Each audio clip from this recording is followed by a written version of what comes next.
সম্প্রতি বাংলার একজন পীরজাদা কংগ্রেসে জয়েন করতেই হইচই শুরু হয়েছে। অনেকের মাথায় আবার হাতও পড়েছে। আর আমরা সেজন্য আজকে এসেছি কথা বলার জন্য, জানার চেষ্টা করব আসলেই তারা এই তৃণমূল কংগ্রেস রয়েছে, আইএসএফ রয়েছে, অন্যান্য দল রয়েছে, কংগ্রেসে কেন জয়েন করলেন পীরজাদা। আসলে এতে করে কি মুসলিম সমাজের কিছু ভালো হবে? যখন আমরা পীর দরবারে এসেছি, পীরজাদার দরবারে দেখছি অনেক সাধারণ মানুষ আসছে, তাকে সংবর্ধনা জানাচ্ছেন। কংগ্রেসে জয়েন করার পর কথা বলার চেষ্টা করবো পীরজাদার সাথে। এই কংগ্রেস থেকে মানে কংগ্রেসে কেন যোগদান? দেখুন, আজকে রাজ্যের বিজেপির প্রধান শত্রু হলো কংগ্রেস। কেননা কংগ্রেস ধর্ম নিরপেক্ষতার কথা বলে, মানুষের কথা বলে, অসহায় গরিব, এবং এরা ধর্ম বোঝে না, জাতপাত বোঝে না, মানুষের ভালো চাই, দেশের সংবিধান বাঁচাতে চাই। বাকি আমরা সম্প্রতি দেখছি যে বিজেপি এবং তৃণমূলের কোনো পার্থক্য নেই। আজকে রাজ্যের মুখ্যমন্ত্রী যখন মাইনরিটিদের জন্য আমি লড়াই করতে গিয়েছি, দলিত আদিবাসীর জন্য লড়াই করতে গিয়েছি, সমাজে কাজ করতে চেয়েছি, তখন এই সরকারের বিভিন্নভাবে রাজ্যের মুখ্যমন্ত্রী যিনি মাইনরিটি ভোটের উপরে নির্ভর করে থাকে, তিনি এই মাইনরিটিদের যখন সব শেষ হয়ে যাচ্ছে, নিজেদের কবরের মাটি, নিজেদের মসজিদ, নিজেদের মাদ্রাসা সব চলে যাচ্ছে, উনি মাইনরিটির ভোটটা নেন।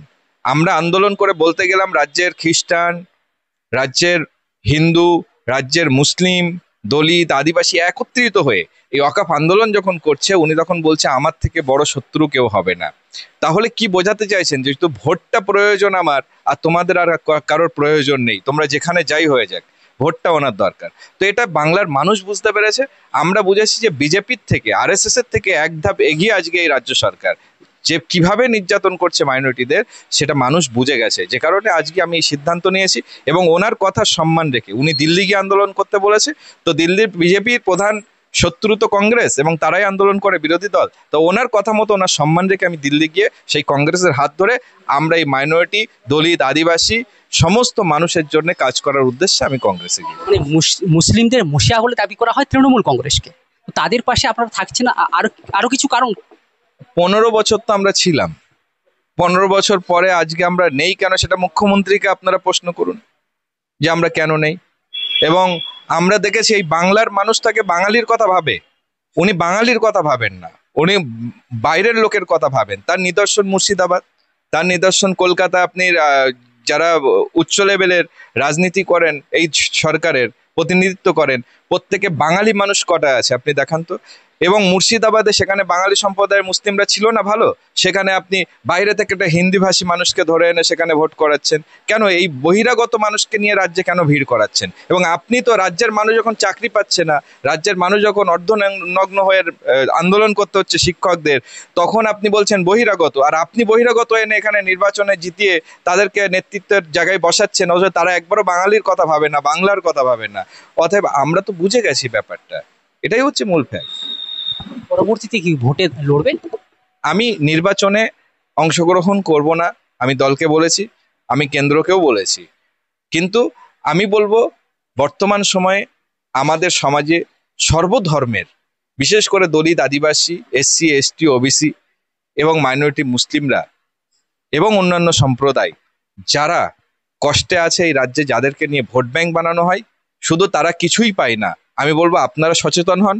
আমি আপনাদেরকে বলবো ভোট দেবেন কোন চিহ্নে সেটা আপনারা পরে ভাববেন, কিন্তু আপনারা যে ভোটটা দেবেন সেটা আপনার প্রজন্মের কথা, আপনার সন্তানের কথা ভেবে ভোটটা দেবেন। কারণ এই হিন্দু মুসলিম করতে করতে দেশ শেষ হয়ে যাবে, আপনার সন্তান আগামী দিন বাঁচতে পারবে না। সেই জন্য আসুন আমরা রাহুল গান্ধীর হাতকে শক্ত করব, এবং আমরা ধর্ম নিরপেক্ষতা, এখানে মন্দির কে তৈরি করবে 5টা, কে মসজিদ বানাবে, এই লড়াই না।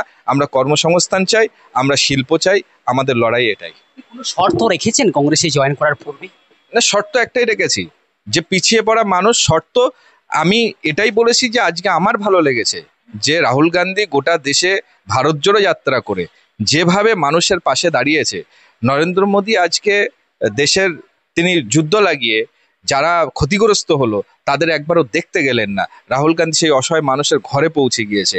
আজকে তার এই নেতৃত্বকে আমি আমি অনেক গর্বিত মনে করি যে তার এই কাজকে আমি সেই দলে এসে এবং তার এই অনুসরণ করে, এবং আমার পরিবার আল্লামা রুহুল আমিন রহমাতুল্লাহ আলাইহের গোটা বাংলা, আসাম, ত্রিপুরা, এশিয়া উপমহাদেশের যে খেদমত, মানুষের জন্য যে কাজ করেছে জাতি ধর্ম বর্ণ নির্বিশেষে, সেদিকে লক্ষ্য রেখে আমি সেই সিদ্ধান্ত নিয়ে দেশের জন্য কাজ করার জন্য এগিয়ে গেছি রাহুল গান্ধীর হাত ধরে। কংগ্রেস কর্মীদের কাছে কি বার্তা দেবেন?